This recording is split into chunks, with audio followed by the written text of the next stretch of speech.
Mineurs engloutis au Burkina Faso, y a-t-il espoir de sauver les 8 hommes? On va également parler du Mali. Jean-Yves Le Drian, le ministre des Affaires étrangères de la France, attendu le 20 juin prochain à Bamako pour un procès. Guinée, l'organe législatif de transition réduit à 3 ans la durée de la transition. Et puis on termine comme de coutume par le Togo, attaque terroriste de Kpendial. Un coup isolé. Nos invités sont en place. Honorable Beau Soleil Obekou, député à l'Assemblée nationale. Il est également le président de l'association Togo pour tous. Nous avons également l'activiste panafricain russe Don Kovi et Essok Kwamivi à Clessor. Il est consultant et coach en entrepreneuriat et en politique. Honorable, bonjour, vous allez bien? Bonjour, je vais bien. Et vous? Je vais bien également. Merci beaucoup. Bonjour coach, ça va? Ça va, bonjour Michel. Beaucoup à tous les Togolais et mes condoléances par rapport au événement macabre qui s'est passé à Kpendial. Bonjour Russ Dankovi. Bonjour Michel, bonjour. Mais on espère, on le souhaite, on le désire. On le désire. Et puis voilà, une pensée forte, comme Messra l'a dit, à toutes ces familles qui sont endeuillées. Et à tout le peuple togolais, parce que si ces familles sont endeuillées, c'est que nous sommes nous-mêmes en deuil. Parce que il s'agit du pays, il s'agit de frères et de sœurs. Donc, allez, on prend la direction du Burkina Faso. Les opérations de sauvetage se poursuivent dans la mine de zinc de Berkoa, dans le centre-ouest du pays. Un travail contre la montre pour tenter d'évacuer les flots qui ont inondé des galeries souterraines de cette mine. 8 travailleurs, dont 6 Burkinabés, un Tanzanien et un Zambien, sont toujours portés disparus. Au Ristonkovi, on commence par vous. Les équipes de sauvetage ont reçu les pompes électriques d'Afrique du Sud et du Ghana, mais cela est toujours très difficile de retrouver les 8 personnes. Ah, mais ça va être difficile, hein. 700-800 mètres en profondeur, c'est presque le kilomètre. Donc vous imaginez un peu, quoi. Après, que peut-on dire à part le fait que il est important que les sociétés minières qui s'installent, disons, prévoient ce type de cas-là. Dans le cas d'espèce, ce qui était intéressant, c'est le fait de savoir qu'au niveau des galeries, ils ont quand même ménagé des espaces de sécurité où les gens peuvent plus ou moins se réfugier. D'ailleurs, c'est ce qui permet aux populations, aux familles de garder espoir. Mais ceci étant dit, ça met beaucoup de temps. 1 semaine, 2 semaines, 3 semaines. Bon, ça commence à faire long. Ça commence à faire long. Donc je ne sais pas trop comment... on espère qu'ils puissent s'en tirer. Mais après, je pense qu'au niveau des sociétés, il faut vraiment que l'on prévoie ces cas-là. C'est-à-dire si on doit envoyer des hommes, des pères de famille, de jeunes hommes en pleine vigueur, ainsi de suite, à l'intérieur de ce genre de galerie, il faut quand même prévoir tout ce qu'il y a en termes de sécurité. C'est parce que justement ce n'est pas prévu qu'on est obligé d'aller chercher de l'aide en Afrique du Sud, de l'aide au Ghana. On a eu un cas qui est pas très lointain, qui est celui du Maroc. Sauf que le Maroc, lui, a son matériel. Donc en 1 semaine, ils avaient évacué l'enfant. Je pense qu'il s'agissait d'un puits. Bon, ce n'est peut-être pas le même terrain, ce n'est peut-être pas la même profondeur, c'est pas le même âge aussi, c'est pas les mêmes ressources. Voilà, la meilleure solution, c'est prévoir. Maintenant, on va espérer que ces personnes puissent être sauvées et retrouver leur famille, quoi. Alors coach, les sauveteurs ont atteint les 580 mètres de profondeur pour le moment. Qu'est-ce qui s'est passé précisément dans la mine de zinc de Perkoa plutôt, et comment situer les responsabilités? Je ne veux pas dire autre chose que ce que Rush a dit. Et je pense que on fait ces erreurs en Afrique où quand on veut ouvrir ces genres de mines, on ne prévoit pas, on ne se dit pas que ceux qui vont travailler là-bas sont des humains et que les catastrophes peuvent quand même survenir. On ne le fait pas. Alors que quand vous vérifiez souvent chez les Occidentaux, même il y a des types aussi vraiment dernière génération. Pourquoi on ne fait pas ça chez nous?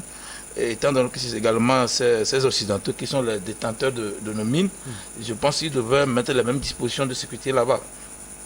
ça, 2017, ça avait créé un problème comme ça.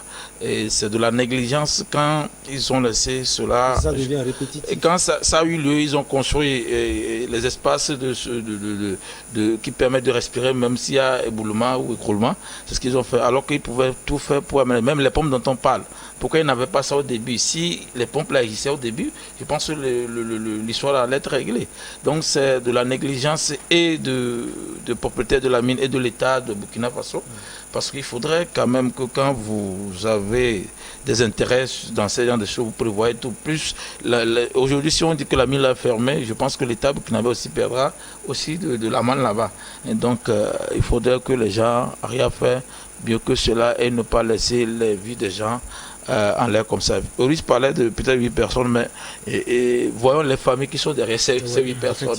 Des enfants, des femmes et tout ça là, ouais, ça va accroître la pauvreté et comment ils appellent ça, ils seront des appâts à l'extrémisme, où quand on leur proposera des choses, ils iront plus facilement. Donc je pense que l'État burkinabé a son rôle à jouer dans cette histoire. On n'a pas besoin jusqu'à ce qu'ils aillent prendre la pompe chez le Ghana et l'Afrique du Sud, même si on sait que le cas du Maroc, l'enfant est mort, mais ils ont réussi quand même à l'extrait de... Et ou bien aussi, on a minimisé aussi l'importance de ces 8 personnes. Parce que même si l'espace est aménagé, je ne suis pas sûr que c'est les 8 qui étaient dedans au début. Comment ils avaient fait cela et que ça se complique chaque fois. Mais il y a quelque chose qu'on appelle la coaching, l'ignorance intelligente. Ça veut dire que le fait de savoir quelque chose, le fait de ne pas savoir quelque chose impossible, ça te permet quand même d'y arriver. Donc la communication est coupée il y a de cela 10 jours, il y a 2 semaines, au-delà de 10 jours. Je pense que ça devait aussi aider ceux-là à ne pas perdre l'espoir. Si on ne leur dit pas que c'est impossible qu'on vous sauve, ils garderont l'espoir. Ici, il y aura plus l'intervention divine que de la technologie pour que les gens s'en sortent. Parce que faire 2 semaines, au-delà de 2 semaines, sous terre, 1 kilomètre, au-delà dit, c'est comme si vous quittez ici pour aller derrière Concorde, hein, au-delà de Concorde. Donc, ouais, et il est plus difficile de respirer en bas, même si on dit qu'on a aménagé les trucs là. Donc, voilà, je pense que la responsabilité est quand même partagée. Alors, le ministre du Travail était sur le site. Honorable, vous êtes politique dans ce genre de situation. Quel discours il faut tenir? Parce que derrière, il y a les familles comme les uns et les autres ont dit. Oui, comme on n'a plus de nouvelles des mineurs qui sont sous terre, et il faut d'abord rassurer les gens. Il faut préparer psychologiquement les gens. Il faut quand même les rassurer. D'abord, vous allez voir que les familles de ces mineurs l'ont pris. Les gens croisent le doigt, tout le peuple, les yeux du peuple des Burkinabés et du monde entier sont tournés vers le Burkina pour, avec l'espoir de voir ces mineurs-là vivants. Oui. Donc, le rôle du gouvernement, du ministre du Travail, c'est de rassurer les familles. Et vous savez, dans le cahier de charge de ces sociétés minières-là, il est toujours prévu les conditions de sécurité pour les travailleurs. Mais quand on travaille, par exemple, 1 kilomètre sous terre, il est vrai, on a beau prévu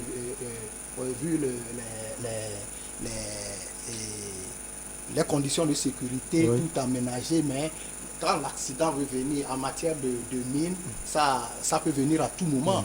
Mais il faut quand même arriver à maximiser ces conditions de sécurité-là pour que à chaque moment, lorsqu'il y a un problème, qu'on puisse sauver des vies humaines. C'est de ça qu'il s'agit. Ceux qui travaillent sous terre doivent être protégés aussi. Donc, le gouvernement, son rôle, d'abord en amont, lorsque une société minière veut s'installer, je crois qu'il y a un cahier de charge et qu'il faut les conditions de sécurité, on va prévoir tout ce qu'il faut respecter, surtout pour la sécurité et la vie des travailleurs. Et maintenant, le gouvernement aussi doit à chaque fois contrôler si ces conditions de sécurité là sont respectées, tout ça là, si c'est bien mis en place, tout en prévoyant peut-être un problème. Donc, le plus souvent, c'est que souvent on ne prévoit pas ces problèmes et si ça surprend, c'est ce qui fait le plus souvent qu'il y a des problèmes, qu'il y a des morts, des pertes en vies humaines. Donc je crois que le rôle de tout un chacun, et le gouvernement et même des associations, ils vont là-bas pour rassurer les familles, les encourager et surtout souhaiter et prier pour que ces mineurs-là soient retrouvés et vivants. Et c'est le souhait de toute une nation et de tout le monde entier. Antoine Bama, dont le frère est pris au piège dans cette mine, dit: ce qui nous fait espérer, c'est que nous avons constaté que le système d'oxygène continue de fonctionner et nous espérons qu'ils ont pu en tout cas se retrouver dans cette chambre de refuge. Et puis nous espérons également que cette chambre de refuge n'aura pas été endommagée. Nonobstant la situation aussi critique au Russe d'Onkovi, il y a de l'espoir. Ben, en fait, tant qu'on n'a pas retrouvé les personnes, tant qu'on n'a pas retrouvé les corps, ben, il faut éventuellement se raccrocher à l'espoir qu'ils aient pu se réfugier dans un endroit, un endroit qui puisse les sauvegarder et qu'on puisse les récupérer, quoi. Je pense que il faut croire en cet espoir-là. Bien entendu, ce qui est vrai, c'est qu'on est dans des pays où très souvent on baisse les bras parce qu'on est habitué à la fatalité. Hein, c'est comme dans nos pays, quand on nous dit quelqu'un à l'hôpital, on prévoit déjà à 75% le fait qu'il décède. Et vous allez même avoir des cas vous allez avoir un genre de paradigme qui est, à mon sens, qui est très triste, qui est celui de parfois ne même pas vouloir dépenser pour le malade en prévoyant déjà ses funérailles. Donc, tout juste pour dire que les familles se raccrochent à l'espoir de retrouver leurs